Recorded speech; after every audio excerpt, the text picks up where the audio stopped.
everyone, thanks for joining us for this week's episode of Chirp Central, proudly presented by Victory Honda of Muncie. I am Sandra Elsadek.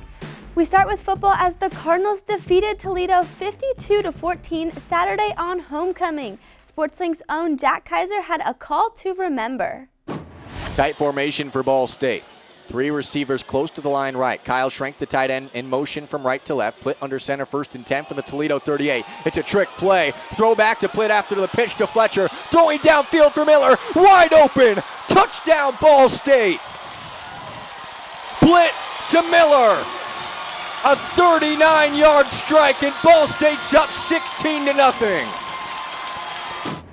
Two players making an impact on the football field are defensive lineman Chris Crum and wide receiver Riley Miller. Here are the duo's thoughts as they prepare to take on the Ohio Bobcats on Saturday. I mean, each week is one at a time. We want to improve on the mistakes that we made the week before. I mean, every single week we look at what we've done wrong, either win or loss. Like after Toledo, we came in, we were looking at what we did wrong so we can get better to be a championship caliber team. So it doesn't matter win, loss, we're looking at what we did wrong and how we can fix it and how we can get better to be a championship team.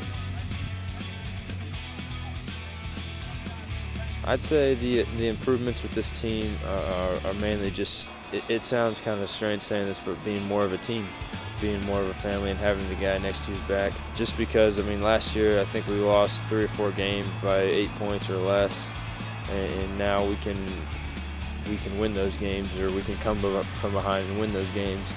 Now that we've won those games, I mean, we know how that feels, and we know what those situations are like. And so I think being in games like that and being in a close game, that's where that helps. Baseball had their last fall ball game Sunday, in which they came out on top against Wabash Valley. Here's a tweet from a big fan, Rachel Ferry, at the game. Here's another tweet from a proud alum that made its way to us from the homecoming football game. Be sure to tweet us at BSU SportsLink for a chance to be featured on the show.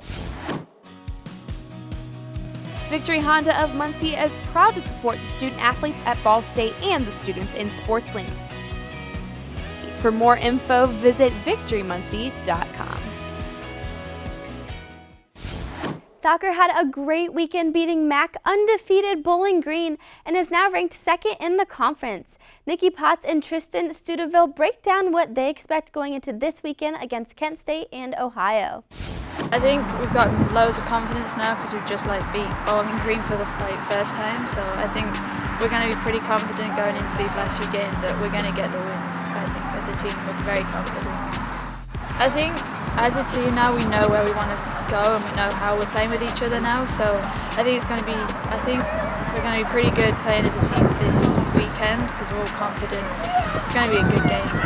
I think we just know when it comes to overtime, we've done it so many times now that we know how to win in overtime. I think we've done it so many and coming into these final few games, I think because we've got quite a high fitness level as a team through pre-season now that we back ourselves in overtime and we back ourselves in the 90 minutes that we're going to get the job done. Yeah, I think with overtime it's a lot of pressure, but I think we as a team feel like pressure is a privilege. So to have the opportunity to play for a win when we may not have found our opportunity earlier in the game is great, and I think we've really thrived in those situations. And going into overtime with Bowling Green, we're like, overtime is our time, and we're very confident in that time, and we're very confident under pressure like that. I think Kent's a very good team. They always bring something new to the table. They obviously have some pretty key players that have brought a lot of points to the table here in these MAC games. So I think just going into the game, being respectful of our opponent, knowing that they're going to bring their absolute best, and just making sure we bring our absolute best and just go after it. Women's volleyball went 1-1 over the weekend and prepares to face Miami and Bowling Green this weekend. Amber Seaman and Natalie Reese take us through what they expect from the weekend ahead. I think one thing that we're really focusing on this week is defense and becoming more gritty and not just waiting for the ball to come to you, but making more gritty plays and going after a little more aggressive than we have been. I mean, I love to play in Worthen. It's my favorite place to play, but just being able to kind of like relax and reset because we're comfortable playing here, and then we also don't have to worry about school and missing classes and everything. So it's definitely a big advantage for us, and especially with how young our team is, like getting to play in our own comfortable environment instead of going into like some other places where the environments can be a little bit crazy. They're pretty good at blocking, and they're pretty good at getting their middles involved. Their setter is a little weird. I'm just kidding, she's my sister, so I have to say that. They run a 6-2, so they always have 3 hitters up all the time. But I think we'll be able to beat them in the serving and passing game, especially here at our home gym, so I think that'll be good to look forward to. The volleyball team is back in action at Worthen Arena Friday and Saturday. Friday's match versus Miami will be broadcast by the students of SportsLink on ESPN+. First serve is at 7 p.m. Another incredible week across Ball State sports, making it a tough process to select this week's 4 players to watch. Junior midfielder Nicky Potts leads the team with 6 goals so far this season, including 2 in the last 4 games, making her a lethal option for the Cardinals moving forward. Junior running back Caleb Huntley has had an impressive 3 straight 100-yard games.